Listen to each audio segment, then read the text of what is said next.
I'm with Greg Curtis with the Good Earth Greenhouse, and well, today we're talking about fruit trees, and fruit trees can be great for landscaping. They can provide a little bit of variety, and now is a pretty good time to get them. It is, Jeff. Fall's a great time to plant. Spring's a great time to plant. Selection's starting to increase. We're having some warm weather. We'll talk about that in a minute. But there's not a lot of orchards around central Arkansas, so we started incorporating them in the landscapes. People love the bloom in the spring, the fruit, as well as the beautiful fall foliage.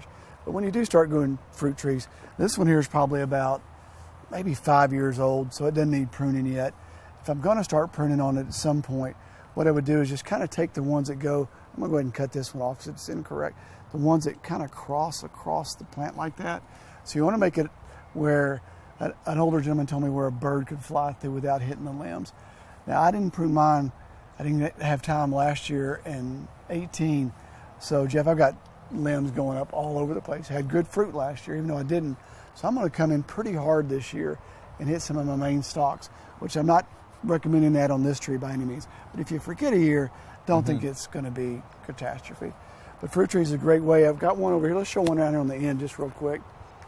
So we had some warm weather at the beginning of February, back we had those nice days.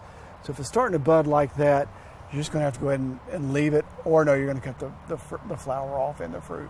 Yeah, so once you start getting, a little bit later on in the winter, early spring, you really got to be careful because you see those buds, you might want to think twice about pruning. Yeah, normally we say, Valentine's Day or the week after, who knows here in central Arkansas, but a couple things. What you have there, dormant oil, and we talk about this for the crepe myrtle bark scale, but it's also just a good preventative to put on your fruit trees. If there's any scale out there, any type of insects, that'll help suffocate them.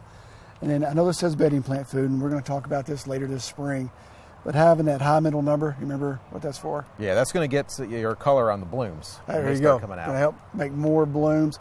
So you can go ahead and put that out now that it's starting to break dormancy.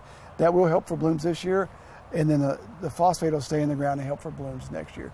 So really that's about all you need to do. Do a little pruning if you want to, dormant oil, fertilizer out, and enjoy. Yeah, one of the great things about these trees, these fruit trees, overall, pretty easy to take care of. Simple overall.